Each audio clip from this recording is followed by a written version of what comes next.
بسم الله الرحمن الرحيم الحمد لله الذي أنزل على عبده الكتاب ولم يجعل له عوجا.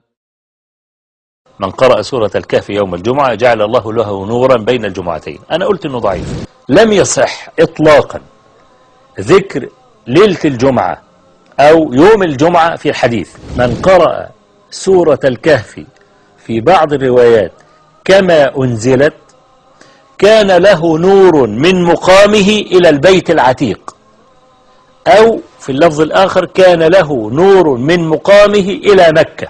هو ده اللفظ الصحيح. أنا كل كلامي كان منصبا على تخصيص قراءة سورة الكهف يوم الجمعة. هذا لم يصح في حديث لا موقوفا ولا مرفوعا. الذي صح هو اللفظ اللي أنا قلته لكم ده.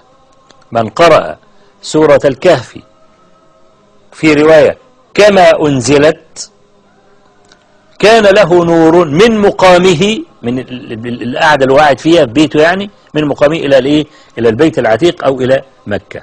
فأثبتنا فضلا لسورة الكهف، ولكن ليس مخصصا بيوم من الأيام.